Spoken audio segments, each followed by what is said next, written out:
최은서의 세상은 모든 것이 완벽했다. 적어도 다른 사람들의 눈에는 그렇게 보였다. 유명 건축가인 아버지가 직접 설계한, 잡지 화보에나 나올 법한 한남동의 모던한 저택, 재계에서 가장 주목받는 젊은 CEO이자 모두가 부러워하는 남편 이진우, 그리고 남부러울 것 없는 그녀 자신까지. 그녀의 삶은 완벽하게 세공된 다이아몬드처럼 보였다. 하지만 그 찬란한 빛 속에는 그녀만이 아는 깊고 차가운 그늘이 존재했다. 저녁 8시, 거대한 원목 식탁 위에는 그녀가 남편을 위해 정성껏 준비한 저녁 식사가 먹음직스럽게 차려져 있었다. 하지만 따뜻했던 음식은 이미 온기를 잃어가고 있었다. 식탁의 맞은편 의자는 언제나처럼 텅 비어 있었다. 이 집안의 유일한 소리는 벽에 걸린 커다란 시계가 무심하게 흘러가는 시간을 알리는 똑딱 소리뿐이었다. 그 소리는 마치 그녀의 외로움을 한순간 한순간 헤아리는 것 같았다. 이것이 그녀의 일상이었다. 10시가 넘어서야 현관문이 열리는 소리가 들렸다. 남편 이진우가 지친 기색으로 돌아왔다. 왔어요, 식사는? 미안, 늦은 미팅이 있었어. 저녁은 밖에서 해결했어. 그의 목소리는 언제나처럼 정중했지만 그 안에는 어떤 온기도 담겨 있지 않았다. 그는 넥타이를 풀며 그녀의 뺨에 가볍게 입을 맞추려는 그녀의 움직임을 피곤하다는 핑계로 미묘하게 피했다. 그 짧은 순간의 어색함이 그 어떤 말보다도 더 아프게 그녀의 마음을 핥히었다. 오늘도 서재에서 잘 건가요? 내일 아침 일찍 보고해야 할 서류가 있어서 당신 깨우지 않으려고. 완벽한 변명이었다. 그는 지난 몇 달간 거의 매일 밤 서재에서 잠을 잤다. 킹사이즈의 넓고 푹신한 침대는 언제나 그녀 혼자만의 차가운 섬이었다. 그는 아내를 사랑하지 않는 것처럼 보이지는 않았다. 그는 다정했고 책임감 있었으며 그녀에게 최고의 것들만 가져다 주었다. 하지만 그의 마음에는 그녀가 결코 들어갈 수 없는 두꺼운 유리벽이 쳐져 있는 것 같았다. 다음 날 오후, 은서는 그 차가운 저택을 벗어나 그녀의 유일한 안식처인 희망의 집이라는 작은 보육원으로 향했다. 일주일에 한 번. 그녀는 이곳에서 아이들에게 책을 읽어주는 봉사활동을 했다. 그래서 토끼는 거북이보다 훨씬 빨리 달렸지만 그만 나무 그늘 아래서 잠이 들고 말았어요. 그녀가 실감나게 책을 읽어주자 그녀의 무릎을 베고 누운 아이들의 눈이 초롱초롱 빛났다. 저택에서의 무표정했던 그녀의 얼굴은 온데간데 없고 진심 어린 따뜻한 미소가 그녀의 얼굴에 가득했다. 시끄럽고 정신없고 온기가 넘치는 이곳에서 그녀는 비로소 살아있음을 느꼈다. 그녀는 이곳의 아이들에게 자신이 한 번도 가져보지 못했던 따뜻한 가족의 온기를 나눠주고 싶었다. 어쩌면 그녀는 아이들을 위로하며 자기 자신을 위로하고 있었는지도 모른다. 그녀가 집으로 돌아왔을 때 집안의 분위기가 조금 달라져 있었다. 오랫동안 이 집의 살림을 맡아왔던 나이든 집사가 건강 문제로 긴 휴가를 떠나고 오늘부터 새로운 가사도우미가 일하기로 한 날이었다. 새로운 가사도우미. 오미나는 30 초반으로 보이는 말이 없고 조용한 여자였다. 그녀는 눈에 띄지 않으려 애쓰는 사람처럼 늘 고개를 숙인 채 그림자처럼 움직였다. 일 처리 솜씨는 빈틈없이 완벽했다. 저녁 식탁을 차리던 미나의 긴 소매가 그릇을 놓는 순간 살짝 걷어 올라갔다. 바로 그 순간 은서는 보았다. 그녀의 하얀 손목 안쪽에 아물었지만 흉측하게 남은 길고 옅은 흉터를. 미나는 화들짝 놀라며 소매를 끌어내렸지만 이미 은서의 눈에 그 상처는 깊이 각인된 후였다. 어딘가 불안하고 위태로워 보이는 여자. 그것이 그녀에 대한 첫 인상이었다. 그날 밤 진우는 평소보다 조금 일찍 집에 돌아왔다. 은서는 희망을 품고 그를 맞았지만 결과는 똑같았다. 그는 간단히 샤워를 마친 뒤 오늘도 서재에서 자겠다며 그녀를 지나쳐갔다. 바로 그때였다. 진우가 식당 앞을 지나치는 순간 은서는 그의 시선이 아주 짧은 찰나 식탁을 정리하고 있던 가사 도우미 오미나의 쪽으로 향하는 것을 보았다. 그는 평소 집안의 하인들에게는 눈길조차 주지 않는 사람이었다. 그리고 은서는 어두운 유리 장식장에 비친 그의 표정을 보고 말았다. 그것은 욕망이나 관심의 눈빛이 아니었다. 그의 잘생긴 얼굴이 견딜 수 없는 고통과 지독한 죄책감으로 흉하게 일그러져 있었다. 마치 지옥의 심연이라도 들여다본 사람처럼 그는 곧바로 아무 일 없었다는 듯 표정을 지우고 자신의 서재로 향했지만 그 찰나의 표정은 날카로운 파편처럼 은서의 뇌리에 박혔다. 그날 밤 은서는 차가운 침대에 홀로 누워 잠을 이루지 못했다. 남편의 냉담함, 그를 둘러싼 보이지 않는 벽, 그리고 오늘 밤 보았던 그 끔찍한 고통의 표정, 그리고 새로운 하녀의 손목에 있던 상처, 아무런 연관 없어 보이는 사실들이 그녀의 머릿속에서 불길한 퍼즐 조각처럼 떠다녔다.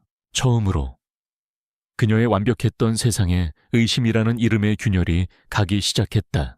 그것은 욕망의 눈빛이 아니었다.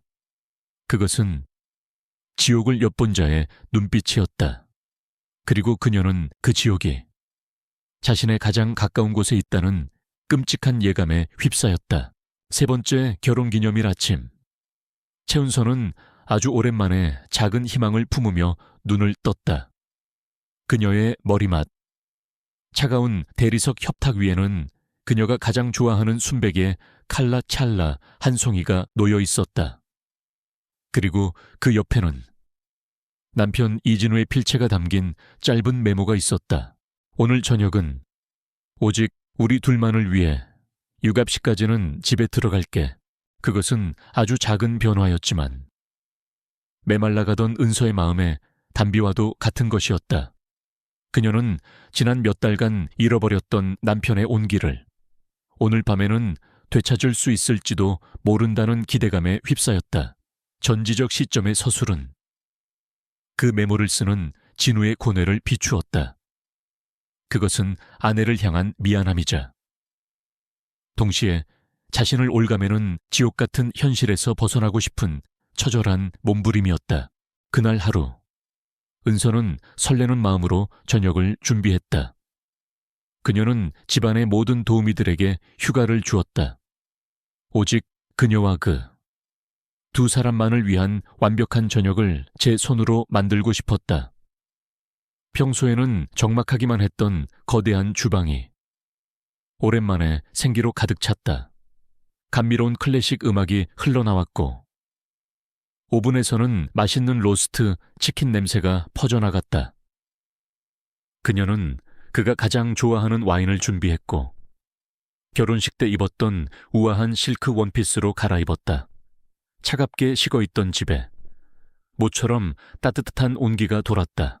하지만 그녀의 희망은 저녁 유감시가 지나고 8시가 되면서 서서히 제로 변해갔다. 9시가 넘었을 때 그녀는 결국 그에게 전화를 걸었다. 하지만 수화기 너머에서는 감정 없는 기계음만이 흘러나왔다. 고객님의 전화기가 꺼져 있어. 그 시각 이진우는 약속을 지키지 못하는 자기 자신을 증오하며 어두운 골목길에 세워둔 차 안에서 고통스럽게 머리를 감싸 쥐고 있었다.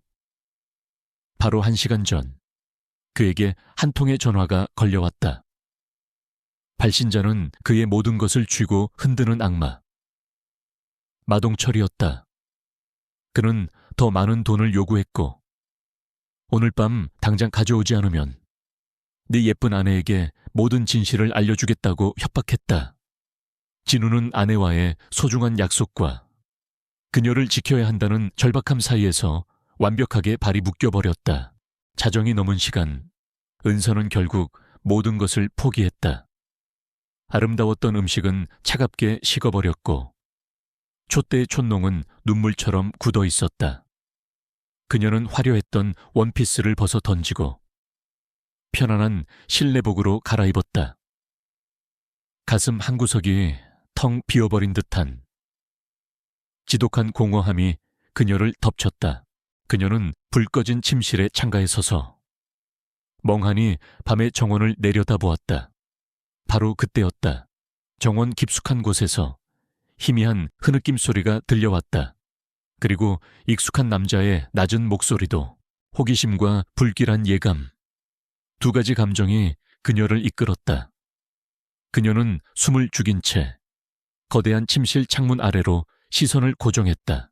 달빛이 희미하게 비추는 정원. 그곳에는 두 사람의 그림자가 서 있었다. 한 명은 그녀의 남편, 이진우였다.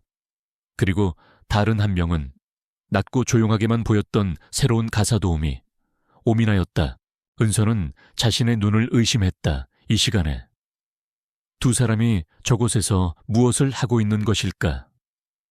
그녀는 마치 금지된 연극을 훔쳐보는 관객처럼 심장이 터질 듯한 긴장감 속에서 그들을 지켜보았다. 그녀의 눈앞에서 충격적인 장면이 펼쳐졌다.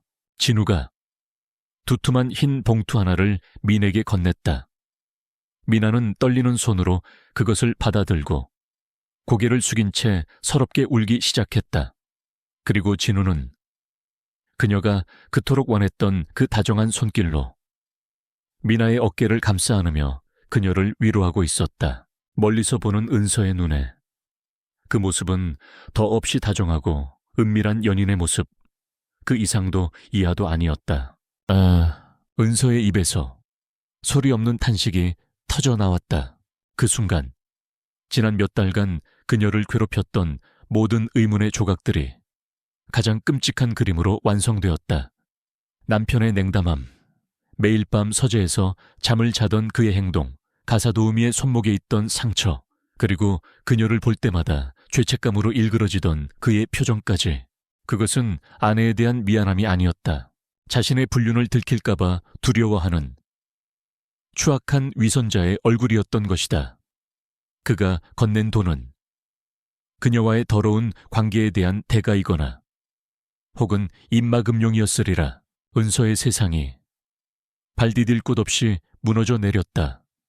그녀가 그토록 지키고 싶었던 완벽한 가정은 사실 추악한 거짓말로 뒤덮인 썩은 늪이었다는 것을 깨달았다.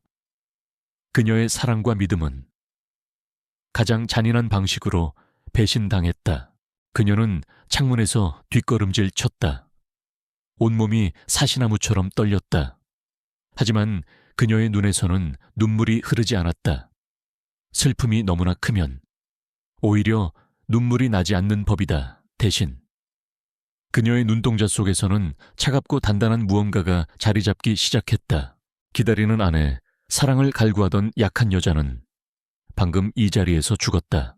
이제 남은 것은 자신의 삶을 파괴한 두 사람에게서 가장 잔인한 방법으로 진실을 파헤쳐내야 하는 상처 입은 복수심뿐이었다. 사랑은 끝났다. 이제부터는 진실을 파헤치기 위한 전쟁의 시작이었다. 결혼기념일의 악몽 같은 밤이 지나간 후 최은서라는 여자는 죽고 다시 태어났다. 다음 날 아침 그녀는 더 이상 슬퍼하거나 절망하지 않았다. 그녀의 마음속을 가득 채운 것은 배신감에 대한 뜨거운 분노가 아닌 진실을 알아야만 한다는 차갑고 이성적인 결의였다. 그녀는 아침 식탁에서 아무 일 없었다는 듯 남편 이진우와 새로운 가사도우미 오미나를 관찰했다. 이제 그들은 그녀에게 더 이상 남편과 하녀가 아니었다. 그녀는 자신의 삶을 파괴한 공모자일지도 모르는 두 명의 용의자를 분석하는 냉정한 형사였다. 진우는 여전히 그녀의 시선을 피했고 미나는 어제보다 더욱 깊이 고개를 숙인 채 그림자처럼 움직였다. 그날 오후 은서는 대학 시절부터 절친했던 친구 서준을 만났다. 겉보기에는 평범한 카페를 운영하는 사장님이었지만 그의 진짜 직업은 업계에서 가장 유능하기로 소문난 사설 탐정이었다. 무슨 일이야? 은서야, 네가 먼저 보자고 할 때는 보통 좋은 일이 아니던데. 걱정스러운 친구의 말에 은서는 애써 미소를 지으며 작은 사진 한 장을 건넸다. 오미나의 사진이었다. 이 여자에 대해 알아봐줘.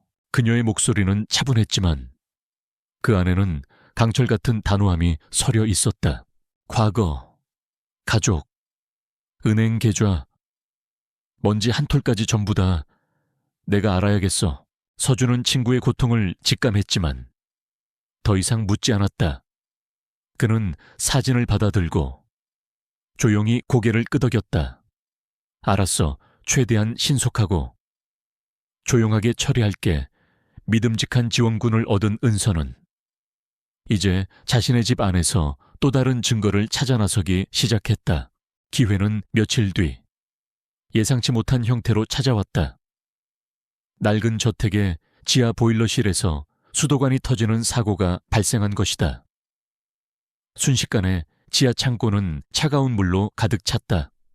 그곳은 은서의 옛 물건들과 진우가 결혼 전부터 쓰던 짐들을 보관하던 장소였다. 집안의 모든 사람들이 허둥대는 동안 은서는 침착하게 행동했다. 그녀는 직접 차가운 물속으로 걸어 들어가 젖으면 안 되는 소중한 물건들을 꺼내기 시작했다. 그녀의 옛 건축 설계 포트폴리오, 돌아가신 부모님의 사진 앨범, 그리고 창고 가장 깊숙한 곳. 선반 위에서 그녀는 먼지 쌓인 작은 철제 상자 하나를 발견했다. 자물쇠로 단단히 잠겨있는, 분명 남편의 물건이었다. 그녀의 심장이 불길하게 뛰기 시작했다. 그날 밤 은서는 자신의 방으로 그 상자를 가져왔다. 남편의 사적인 물건을 열어본다는 죄책감. 하지만 지난밤 정원에서 목격했던 배신감과 의심이 그 죄책감을 가볍게 억눌렀다. 자물쇠는 낡고 단순한 형태였다. 그 순간 그녀의 머릿속에서 잊고 있던 옛 기억 하나가 되살아났다. 건축학도 시절 건물의 보안 설계에 대해 배우면서 장난삼아 간단한 자물쇠 따는 법을 배웠던 기억이었다. 모든 자물쇠에는 아주 작은 빈틈이 있기 마련이야. 교수님의 목소리가 귓가에 맴돌았다. 그녀는 책상 서랍에서 자신의 낡은 제도용품통을 꺼냈다. 그리고 가느다란 철사와 핀셋을 이용해 자물쇠의 작은 구멍을 조심스럽게 탐색하기 시작했다. 딸깍, 딸깍, 긴장된 시간 마침내 덜컥하는 작은 소리와 함께 자물쇠가 힘없이 열렸다. 은서는 마른 침을 삼키며 상자의 뚜껑을 열었다. 낡은 종이와 먼지 냄새가 코를 찔렀다. 그녀는 그 안에서 자신의 의심을 확신시켜줄 증거 연애 편지, 밀회의 사진, 혹은 다른 여자의 선물 같은 를 찾게 될 것이라고 예상했다. 하지만 상자 안의 내용물은 그녀의 모든 예상을 완전히 빗나가는 것이었다. 상자 안에는 낡아서 누렇게 변색된 신문 스크랩 뭉치가 들어있었다. 모두 7년 전에 동일한 사건에 대한 기사들이었다.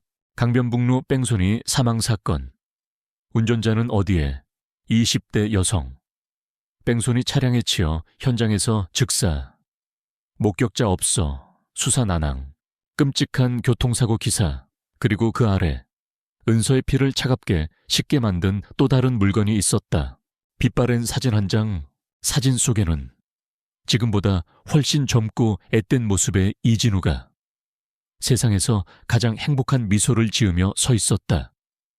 그리고 그의 곁에는 처음 보는 한 여자가 그에게 다정하게 기대어 있었다. 은서는 숨을 멈췄다. 사진 속 여자는 오미나가 아니었다. 하지만 그녀는 오미나와 똑같은 눈매와 똑같은 미소를 가지고 있었다.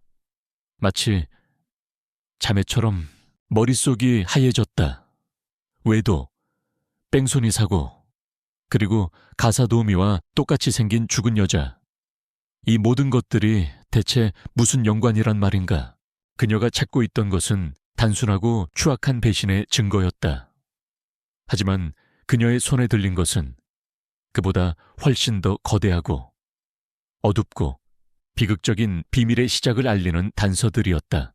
그녀가 찾고 있던 것은 배신의 증거였지만 그녀가 발견한 것은 남편의 영혼을 올가맨 끔찍한 비극의 시작이었다.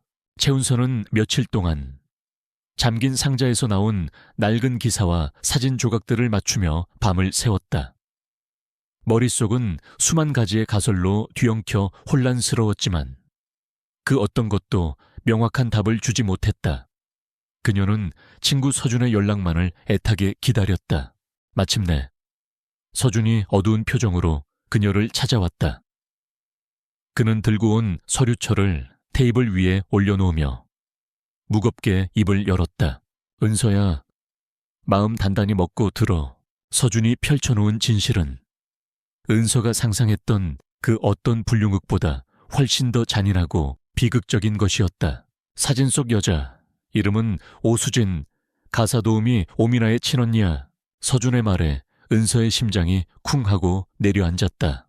그리고 이진우 대표의 대학 시절 연인이자 첫사랑이었어. 서준은 그가 알아낸 7년 전 그날 밤의 진실을 조심스럽게 풀어놓았다. 그날 밤 진우와 수진은 차 안에서 크게 다투었다. 수진이 차에서 내렸고 진우는 그녀를 뒤쫓아갔다. 그리고 빗길에 미끄러진 그의 차가 그녀를 쳤다. 서준이 어렵게 입수한 비공식 경찰 보고서에는 당시 차량의 브레이크 결함 가능성이 언급되어 있었다. 하지만 명확한 사실은 그가 사고 현장에서 도망쳤다는 것이었다. 당시 이진우 대표의 집안은 지금보다 훨씬 위태로웠어. 이 일이 알려졌다면 그의 인생은 그걸로 끝이었겠지. 그래서 그는 침묵을 택했고 사건은 미제로 종결됐다. 그 후 오수진의 가족은 풍비박산이 났다. 충격으로 쓰러진 아버지는 사업에 실패했고 집안은 빚더미에 올라앉았다. 그리고 그 모든 것을 지켜봐야 했던 어린 동생이 바로 오미나였다. 그리고 이놈이 마동철이야. 서준이 건넨 사진 속에는 비열하게 웃고 있는 한 남자의 얼굴이 있었다. 오수진의 옛 남자친구이자 질 나쁜 사채업자지. 어떻게 알았는지는 모르지만 7년 전 사건의 진실을 알아내고 그걸 빌미로 몇 년 전부터 오미나를 협박해왔어. 그리고 오미나를 통해 이진우 대표의 돈을 뜯어내고 있었던 거고 모든 조각이 맞춰졌다. 남편의 비밀스러운 만남과 돈, 그것은 불륜의 대가가 아니었다. 자신의 끔찍한 과거를 덮기 위한 지독한 죄책감의 몸부림이었던 것이다. 그가 매일 밤 서재에서 잠을 자며 그녀를 피했던 이유는 그녀를 사랑하지 않아서가 아니었다. 뺑소니범이라는 추악한 진실을 숨긴 채 순수하고 깨끗한 그녀를 안을 자격이 없다고 스스로를 책망했기 때문이었다. 은서의 분노는 거대한 슬픔과 연민으로 변해갔다. 그녀는 남편을 원망하면서도 동시에 지난 7년간 홀로 지옥 속을 걸어왔을 그의 고통에 가슴이 미어지는 것을 느꼈다.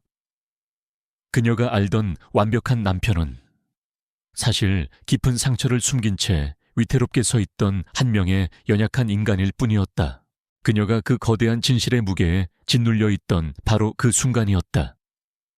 집안의 전화벨이 날카롭게 울렸다. 다급한 주방 아주머니의 목소리였다. 사모님 큰일 났어요. 미나 씨가 이상한 남자들한테 끌려갔어요. 은서의 머릿속이 하얘졌다. 마동철, 그놈이 일을 벌인 것이다. 동시에 K 이노베이션스의 회장실. 진우의 휴대폰이 울렸다. 화면에 뜬 것은 마동철의 번호였다. 그의 목소리는 탐욕과 광기로 가득 차 있었다. 이진우 대표, 내 첫사랑 동생. 내가 데리고 있다. 이게 마지막이야. 100억. 오늘 밤 자정까지 인천항 4번 부두패 창고로 혼자 가지고 와. 경찰에 알리거나 딴짓을 하면 그 계집애는 죽고 내 예쁜 아내는 모든 걸 알게 될 거야. 선택은 네가 해. 전화가 끊겼다. 진우의 얼굴에는 어떤 놀람이나 분노도 없었다. 그저 올 것이 왔다는 깊은 체념만이 감돌았다. 그는 이제 이 지긋지긋한 악연을 끝내야 할 때가 왔다고 생각했다. 그는 은행이 아닌 자신의 개인 금고로 향했다. 그리고 그 안에서 깨끗한 편지지 한 장을 꺼내 들었다. 그는 안에 은서에게 마지막이 될지도 모르는 편지를 쓰기 시작했다. 그의 펜 끝에서는 지난 7년간 단 한 번도 꺼내지 못했던 그의 모든 진실과 참회가 쏟아져 나왔다. 사고의 진실, 그의 비겁했던 도망, 그리고 그녀를 사랑하지만 사랑할 자격이 없다고 느꼈던 자신의 지독한 죄책감까지. 부디 과거에 나를 용서해 주시오. 그리고 당신을 세상에서 가장 사랑했지만 자신이 얼마나 괴물 같은 인간인지 차마 보여줄 수 없었던 한 남자를 아주 조금이라도 기억해 주시오. 그는 편지를 곱게 접어 봉투에 넣었다. 그리고 그가 늘 잠을 자던 서재의 책상, 그녀가 가장 잘 볼 수 있는 곳에 그것을 올려놓았다. 그는 혼자서 차를 몰았다. 마치 자신의 사형 집행장으로 향하는 사형수처럼 인천항의 폐창고로. 그는 이것이 자신의 마지막 속죄라고 생각했다. 돈으로 혹은 자신의 목숨으로 이 모든 것을 끝낼 수만 있다면. 그가 떠나고 얼마 지나지 않아 은서는 그의 서재에서 그가 남긴 편지를 발견했다. 그녀는 떨리는 손으로 편지를 읽어 내려갔다. 그의 고통스러운 고백이 그녀의 심장을 갈갈이 찢어 놓았다. 남편이 혼자서 불구덩이 속으로 걸어 들어가고 있었다. 은서는 울지 않았다. 그녀의 슬픔은 이제 남편을 구해야 한다는 강철 같은 결의로 변해 있었다. 그녀의 눈빛에서 과거 촉망받는 건축학도였던 시절의 총명함과 날카로움이 되살아나고 있었다. 시계는 밤 11시를 향해 달려가고 있었다. 자정까지 이제 1시간도 차에 남지 않았다. 남편의 고백이 담긴 편지를 읽어내리는 동안 최운서의 뺨 위로 뜨거운 눈물이 흘러내렸다. 하지만 그것은 더 이상 배신감에 대한 눈물이 아니었다. 지독한 죄책감의 무게에 짓눌려 홀로 지옥을 향해 걸어 들어간 한 남자에 대한 깊은 슬픔과 연민의 눈물이었다. 그녀에게 슬퍼할 시간은 없었다. 그녀는 즉시 친구 서준에게 전화를 걸었다. 그녀의 목소리는 울음에 잠겨 있었지만 그 어느 때보다도 단단하고 명료했다. 서준아, 나야. 도움이 필요해. 생사가 걸린 문제야. 그가 어디로 갔는지 알아. 인천항 4번 부두. 내 팀을 준비시켜줘. 그리고 인천항 3번 부두패 창고 구역의 건축 설계 도면을 구해줘. 지금 당장. 잠시 후 서준의 사무실은 거대한 위기 대응 지휘본부로 변했다. 그의 팀은 진우의 차량을 실시간으로 추적했고 대형 스크린에는 낡은 폐창고의 설계 도면이 떠올랐다.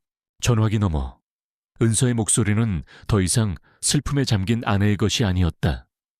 그것은 모든 것을 잃을 위기 앞에서 자신의 모든 지식과 이성을 총동원하는 유능한 건축가의 목소리였다. 저기 북쪽 벽을 봐. 그녀가 날카롭게 지시했다. 1970년대에 지어진 보강되지 않은 벽돌 벽이야. 안전진단 보고서를 보면 하단부에 심각한 누수 흔적이 있다고 나와 있어. 구조적으로 가장 취약한 부분이지.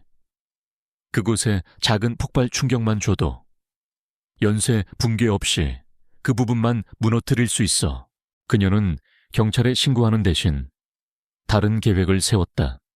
경찰이 들이닥치면 진우의 과거까지 모두 드러나게 될 터였다. 그녀는 남편을 구하고 싶었지. 그를 심판대 위에 세우고 싶은 것이 아니었다. 서준아, 내 팀원들이 그곳에 작은 충격장치를 설치해줘.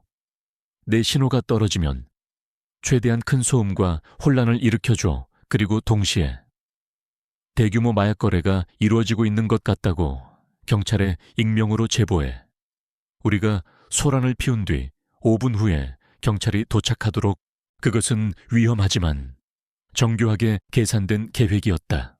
그 시각 인천항의 낡은 폐창고 안은 바닷바람과 먼지 그리고 죽음의 냄새로 가득 차 있었다. 이진우는 의자에 묶인 채 공포에 떨고 있는 오미나와 그 앞에서 비열하게 웃고 있는 마동철을 마주보고 서 있었다. 돈은 가져왔나? 이 대표 진우는 말없이 돈이 가득 든 거대한 더플백을 그의 발치에 던졌다. 마동철의 부하가 돈을 확인하고는 고개를 끄덕였다. 좋아, 약속대로군. 그럼 이제 돈은 확인했으니 이제 그 여자를 풀어줘. 하하하하. 마동철이 미친 사람처럼 웃었다. 진짜 순진한 양반이네. 내가 증인을 살려둘 것 같아. 내 첫사랑을 죽여놓고도 7년 동안 발 뻗고 잘 잔 대가가 고작 이거라고 생각해. 그는 품 안에서 서늘한 칼 한 자루를 꺼내 들었다. 이 돈은 내 퇴직금으로 잘 쓰지. 그리고 두 사람은 저 아래 바다 깊은 곳에서 네 첫사랑한테 안부나 전해줘. 그가 미나의 목에 칼을 겨누는 순간 진우의 세상이 멈췄다. 모든 것이 끝났다고 생각된 바로 그 절망의 순간이었다. 안전거리 밖의 차량 안에서 은서는 고성능 쌍안경으로 그 모든 광경을 지켜보고 있었다. 마동철이 칼을 치켜드는 것을 본 순간 그녀의 심장이 멎었다. 그녀는 무정이를 향해 얼음 같은 속삭임으로 명령했다. 지금 밤의 정적을 찢는 거대한 굉음이 터져 나왔다. 폐창고의 북쪽 벽 전체가 엄청난 굉음과 함께 안쪽으로 무너져 내렸다. 창고 전체가 지진이라도 난 것처럼 흔들렸고 무너진 벽 사이로 먼지 구름이 폭풍처럼 밀려 들어왔다. 크악 뭐야. 이게 예상치 못한 붕괴에 마동철과 그의 부하들은 균형을 잃고 혼란에 빠졌다. 바로 그 찰나의 순간 진우가 움직였다. 더 이상 죄책감에 시달리는 희생양이 아니었다.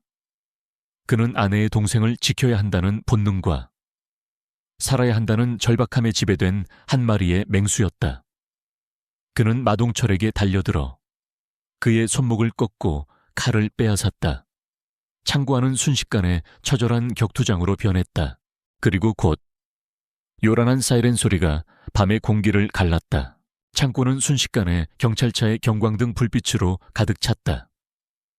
붕괴 소동과 격투에 넋이 나간 마동철과 그의 일당은 현장에서 돈 가방과 함께 속수무책으로 체포되었다. 모든 것이 순식간에 정리되었다. 요란한 경광등 불빛과 경찰들의 고함 소리가 어지럽게 뒤섞인 혼돈의 현장. 멍투성이가 된 진우는 간신히 미나를 부축하며 창고 밖으로 나왔다.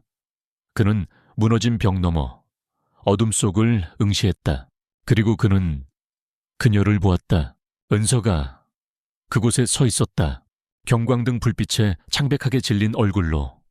그러나 그녀의 눈은 그 어떤 불빛보다도 강렬하게 타오르며 그를 향하고 있었다. 두 사람의 시선이 그 모든 소음과 혼란을 뚫고 허공에서 마주쳤다. 어떤 말도 필요 없었다. 그는 그녀의 눈빛 속에서 모든 진실을 읽었다.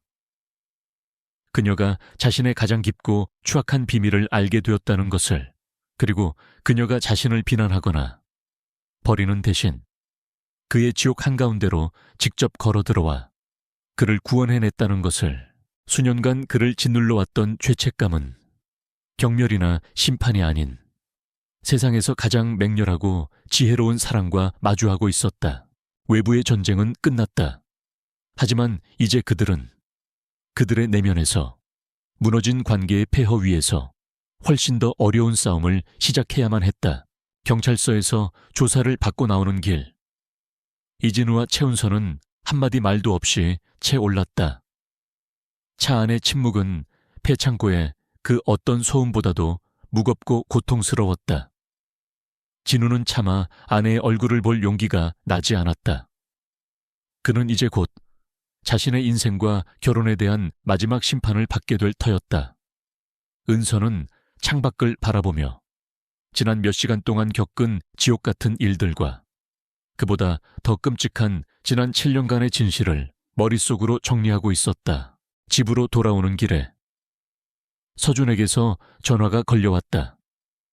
마동철 일당은 현장에서 체포되었으며 납치, 갈취, 살인 미수 등의 혐의로 무기징역을 피하지 못할 것이라는 내용이었다.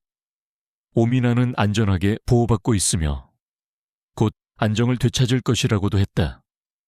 외부의 위협은 그렇게 완전히 제거되었다. 문제는 이제부터 시작될 내부의 전쟁이었다.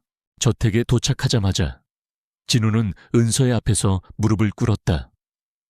지난 몇 달간 그가 도망치듯 향했던 서재가 아닌 두 사람의 공간인 것을 한복판에서였다. 그의 완벽했던 수트에는 싸움의 흔적이 역력했고 얼음 황제라 불리던 그의 얼굴은 눈물과 회한으로 완전히 무너져 내렸다. 은서야. 그는 차마 말을 잇지 못하고 흐느꼈다. 자랑스러웠던 CEO의 모습은 온데간데 없고 용서를 구하는 길 잃은 아이만이 그곳에 있었다. 그는 모든 것을 고백했다. 7년 전 그 끔찍했던 사고의 밤. 한순간의 비겁함이 자신의 영혼을 어떻게 파괴했는지, 죽은 수진에 대한 죄책감과 그녀의 동생 미나를 지켜야 한다는 압박감이 어떻게 자신을 올감했는지, 그리고 그 모든 추악함을 숨긴 채 세상에서 가장 순수하고 아름다운 당신을 아내로 맞이한 자신이 얼마나 위선적인 인간이었는지. 내일 아침 경찰서에 가서 자수할 거야. 7년 전 뺑소니 사건에 대해서 그것이 내가 당신에게 그리고 죽은 수진 씨에게 할 수 있는 최소한의 속죄야. 그는 모든 것을 내려놓을 준비가 되어 있었다. 그는 은서가 자신을 경멸하고 떠나겠다고 말할 것이라고 예상했다. 은서는 그의 고백이 끝날 때까지 아무 말 없이 그를 내려다보았다. 그녀의 눈에서는 더 이상 눈물이 흐르지 않았다. 그녀는 조용히 자신의 서재로 걸어가 서류 파일 하나를 들고 돌아왔다. 서준이 가져다준 7년 전 사건의 완전한 경찰 수사 기록이었다. 그녀는 파일을 그의 앞에 내려놓았다. 읽어봐요. 진우는 떨리는 손으로 파일을 열었다. 그 안에는 그가 애써 외면해왔던 그날의 객관적인 진실이 담겨 있었다. 빗길에 타이어가 미끄러진 자국, 차량에서 발견된 브레이크 오일 누수 흔적, 그리고 피해자가 갑자기 차도로 뛰어들었다는 유일한 목격자의 희미한 증언까지. 물론 그가 현장에서 도망쳤다는 끔찍한 사실은 변하지 않았다. 하지만 적어도 그가 평생을 믿어왔던 것처럼 의도적으로 수진을 죽인 살인마는 아니었다. 은서가 입을 열었다. 그녀의 목소리는 분노하지도 그렇다고 위로하지도 않았다. 그것은 그와 함께 지옥을 경험한 동반자의 목소리였다. 나는 당신의 침묵이 만들어낸 그 모든 거짓말들을, 그리고 그것이 나에게 주었던 고통을 아직 용서할 수 없어요. 용서는 아주 오랜 시간이 걸릴 거예요. 그녀는 그의 앞에서 무릎을 굽혀 그와 눈을 맞췄다. 하지만 당신이 또다시 과거로부터 도망치도록 내버려 두진 않을 거야. 당신의 진짜 속죄는 감옥으로 도망치는 게 아니야. 그녀의 손이 그의 떨리는 손 위로 조용히 포개졌다. 당신의 진짜 속죄는 여기 내 옆에서 하는 거야. 당신의 과거를 정직하게 마주하고 당신이 되었어야만 했던 그 사람으로 다시 살아가는 법을 배우는 것. 내가 거기서 당신을 구한 건 당신을 당신의 유령에게 다시 잃기 위해서가 아니었어. 그것은 쉽지 않은 길일 터였다. 하지만 그녀는 그의 곁에서 함께 그 길을 걷기로 결심한 것이다. 며칠 후 오미나가 떠나기 전 은서를 찾아왔다. 그녀는 이제 어둡고 위축된 하녀가 아니었다. 공포에서 해방된 그녀의 얼굴에는 희미하지만 분명한 희망의 빛이 감돌고 있었다. 그녀는 은서의 손을 잡고 눈물을 흘렸다. 감사합니다. 사모님, 아니 언니. 그녀는 처음으로 은서를 언니라고 불렀다. 언니는 제 목숨뿐만 아니라 진우 오빠의 영혼까지 구해주셨어요. 저희 모두를 구원해 주셨어요. 두 여자는 한참 동안 서로를 위로하며 조용히 눈물을 흘렸다.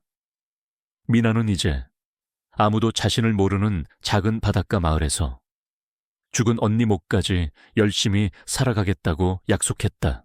미나가 탄 택시가 저택을 떠나는 것을 은서와 진우는 나란히 서서 지켜보았다.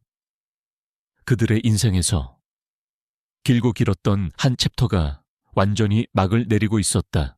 두 사람은 여전히 서로를 만지지 않았다. 하지만 그들 사이를 가로막고 있던 보이지 않는 거대한 벽은 이제 사라져 있었다. 폐허 위에서 모든 것을 다시 시작해야 할 시간이었다. 1년 후 시간은 깊은 상처를 입었던 두 사람의 삶에 많은 것을 바꾸어 놓았다.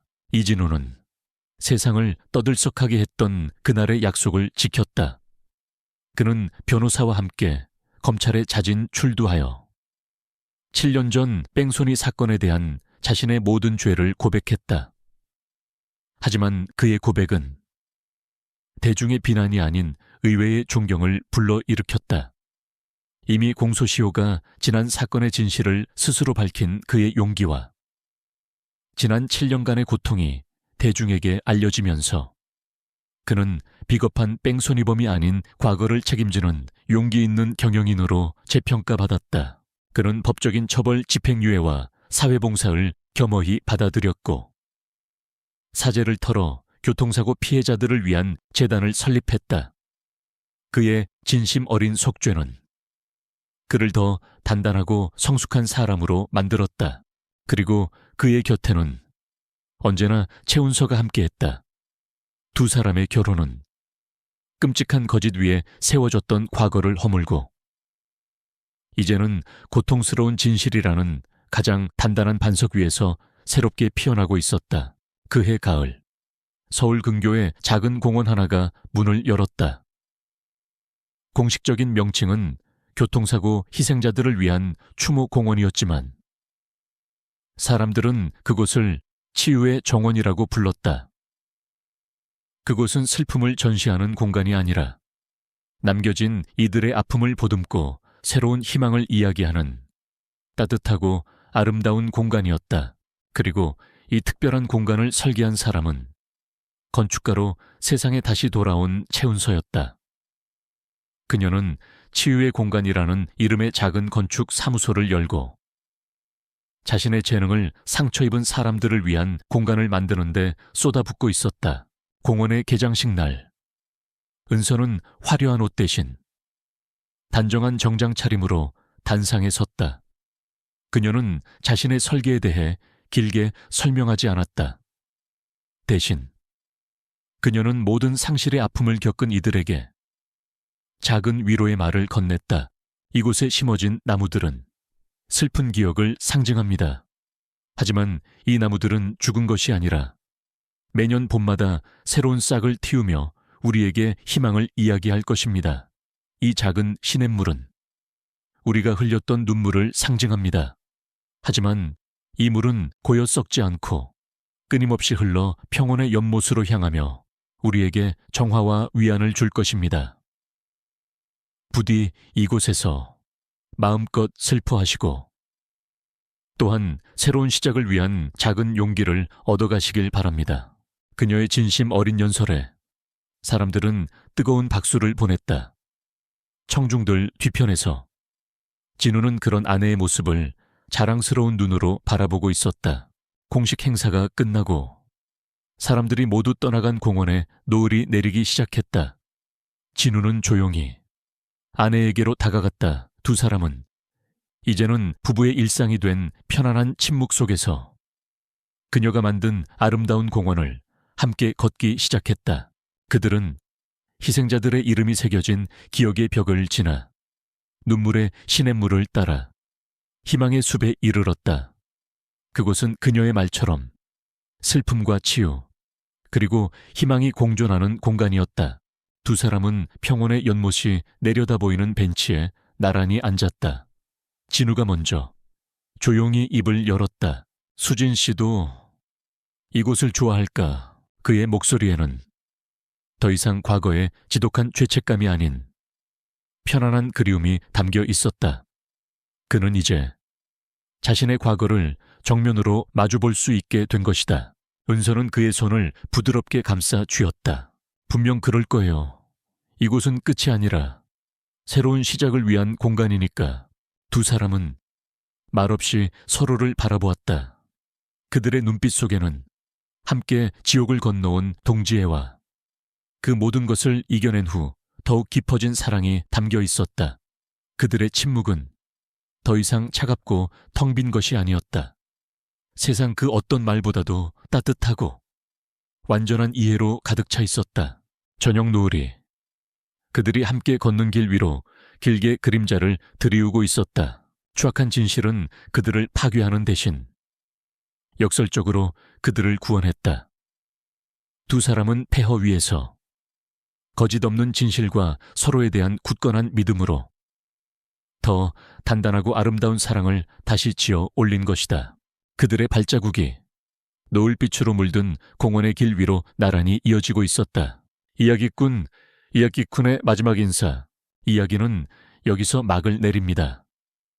최운서와 이진우의 아픔과 용서, 그리고 성숙한 사랑의 여정을 함께해 주신 여러분께 깊은 감사를 드립니다. 그들의 이야기가 여러분의 마음에 어떤 끔찍한 진실 앞에서도 서로의 손을 놓지 않는 사랑의 위대함과 상처를 딛고 피어나는 희망의 가치를 전해 주었기를 바랍니다. 만약 이 이야기가 마음에 드셨다면 채널 구독과 좋아요, 그리고 알림 설정까지 부탁드립니다. 여러분의 응원은 저에게 더 좋은 이야기를 만들 수 있는 가장 큰 힘이 됩니다. 다음에는 더욱 흥미진진하고 감동적인 이야기로 다시 찾아뵙겠습니다. 감사합니다.